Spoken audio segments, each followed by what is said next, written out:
Hi, this is Jamey. Today I'm talking about my favorite game mechanism in Biddy, my cat. Actually, I'm just kidding. Biddy is going to sit on my chair while I talk about my favorite game mechanism in Scythe. Scythe is obviously a board game that I have designed and I am currently funding on Kickstarter. If you're watching this in 2015, before November 5th. And I know it's a little weird to talk about my own game, but I wouldn't design a game if I didn't include some mechanisms that I really love about it. And maybe these will give some other designers some ideas, and maybe this will pay homage to some of the designs that came before Scythe that inspired it. It's really hard for me to narrow it down to just one. I tried to do this. I posted in the comments of Scythe. I asked people, what's your favorite game mechanism in Scythe? And I got a bunch of responses, which felt really good. But I'm going to try to narrow it down, and I'm going to kind of use the project page as a guide because there are 5 mechanisms that I listed on the project page that I consistently heard from playtesters that they really love those mechanisms, and those mechanisms really resonate with me as things that I love as well. And I may not go over all of them. I'll pick a few. The one that comes to mind first when I think about what's very unique about Scythe and a mechanism that I really love is that all resources that you produce or trade for are kept on the map itself. So instead of in like most games, nothing against any other game that does this, but in most games when you produce a resource, that resource teleports from wherever you produced it to your little player mat and you can spend it on whatever you want. In Scythe, that's not the case. In Scythe, when you produce or trade for a resource, it goes on the territory where it was produced. And what that means is that you can only spend resources from territories you control. It's very rare that you would lose control of a resource by choice because all of your units can move around resources as they move around. But the important thing there is that as you accumulate resources and maybe stockpile a little bit, because then you can like buy something really big, or you can get more coins at the end for your resource stockpile. You become more of a target for other players who can move over on the map and come take away those resources. But overall, it's really tied to me. It's tied to the theme of the game, where to me it makes sense in the game that the resource that you produce on a farm is kept on that specific farm. It's not pulled off anywhere else. Now, I did consider at some points in the game design process that like you could only use that resource to do something on that specific farm, which would be a stronger thematic connection because you couldn't spend the food on that farm to to recruit someone on a completely different part of the map. Thematically, that doesn't make sense, but I found that was really clunky to deal with during gameplay. So I just said that you can spend any resource that you control anywhere on the board for anything that you're doing anywhere on the board or on your player map. So that really, to me, that is my favorite game mechanism in Scythe. That, when it comes down to it, that's what it is. But there are a few other quick ones that I want to mention. One is that at the beginning of the game, you get a faction mat, and that's randomly assigned. You can choose it if you want, but it's randomly assigned. And that faction mat is randomly paired with a player mat.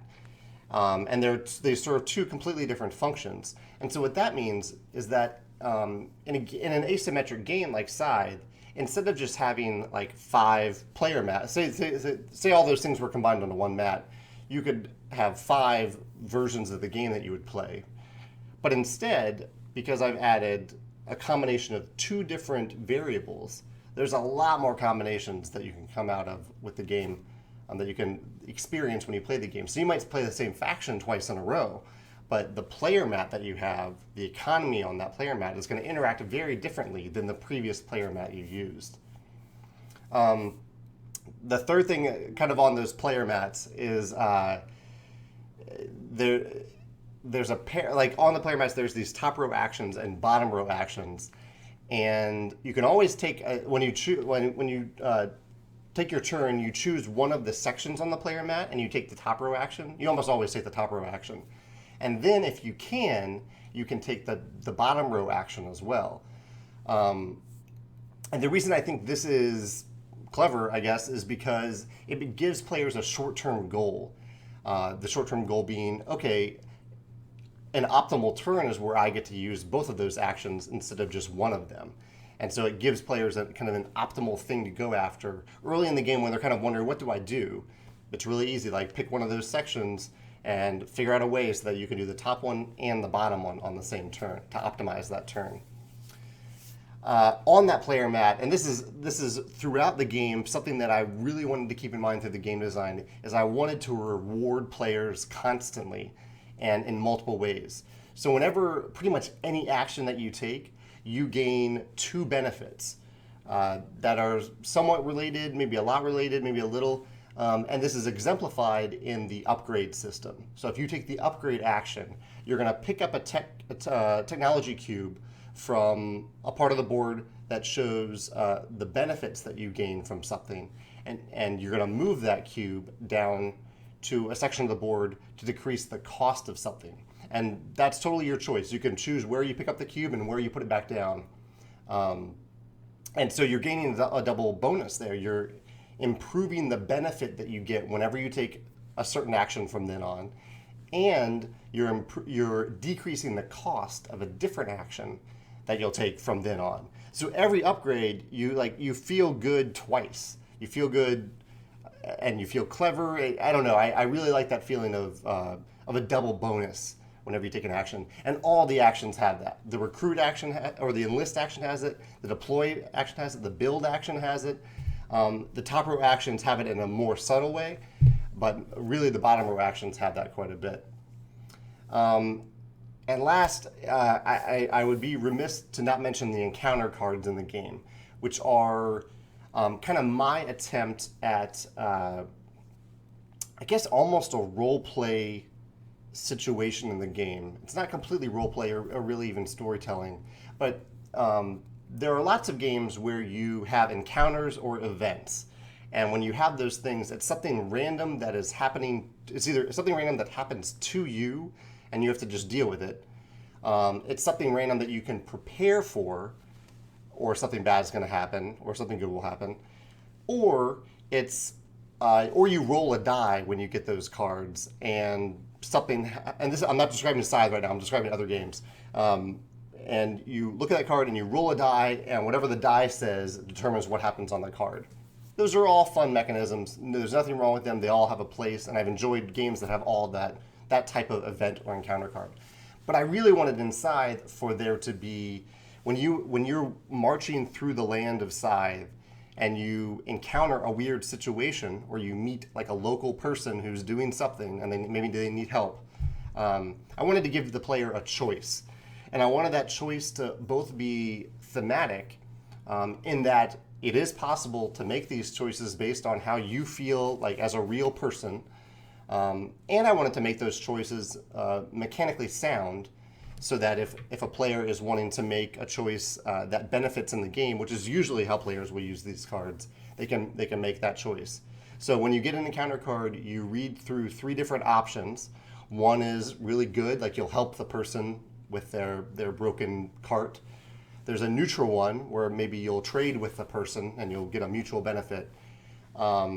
And then the last one is just mean, like you'll steal the cart or you'll burn the cart just because it's fun. It's like the Joker version. It's the Loki version, the Loki option. And so I really love those encounter cards. And I heard from playtesters that they had a lot of fun with them, partially because you're kind of getting free stuff whenever you have an encounter. There's some cost, but it feels free. But I have a lot of fun with those encounter cards, and they really come to life through Jacob's art.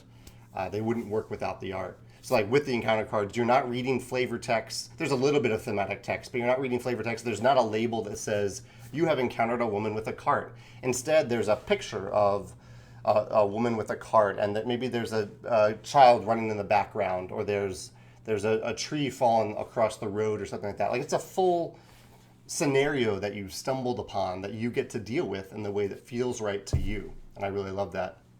And actually, I thought of one more that I really love. This is my own game. This is the only video I'm ever going to make about Scythe. I'm going to throw it all in there. The other mechanism I really like is the aspect of popularity. In Scythe, how popular you are. So you're basically exploring this uncharted land, and you're making your first impression on the people of this land, some of whom are going to be your workers, they're going to be your people, and other people are just going to keep living their daily lives. And how you impact, how their first impression of you really matters as to how they're going to view you at the end of the game when they look upon you. Or do they look upon you as a leader or as a tyrant? How do they view you? And so popularity in the game, there are a bunch of ways in the game that popularity can go up or down. But at the end of the game, depending upon your popularity level, that determines how many coins you're going to receive. Coins are points in the game. Determines how many coins you're going to receive for the 3 scoring categories. So in Scythe, you may play like a really tight, close-knit game. You might not expand all that much, but you might really focus on popularity, and you'll be just really popular. And at the end of the game, you're going to get the best multiplier, probably of all the other players, for all of the scoring categories, even though you don't have a lot of those scoring categories. Whereas another player might go full aggro and just really get on the map. They're really aggressive. They're kind of despised by all the workers of the land. But at the end of the game, they have a lot of territory. Maybe they triggered the end game with their stars. They've stockpiled or stolen a lot of resources. And that could give them the victory as well. So popularity, and that was actually tough to balance in playtesting because it's pretty powerful if you don't have to do much and you can have a really high popularity and win. And so we try to balance that so that it's definitely possible to win anywhere on the popularity track and with a variety of different scoring categories available to you. So I really love that mechanism as well. I could keep talking about Scythe. It's obvious that this is a very passionate. I'm really passionate about Scythe, and I really love this game. And I'm elated that so many other people have caught on to it and have become a part of the Kickstarter project. But to me, I just wanted to take this one chance during the project to talk about why I love Scythe and the game mechanisms in it that really hit home for me. If there are any of these mechanisms that I've mentioned that resonate with you in terms of other games that are connected to the Scythe mechanism, or if it inspires any ideas in you, I'd love to hear your thoughts in the comments. Thanks.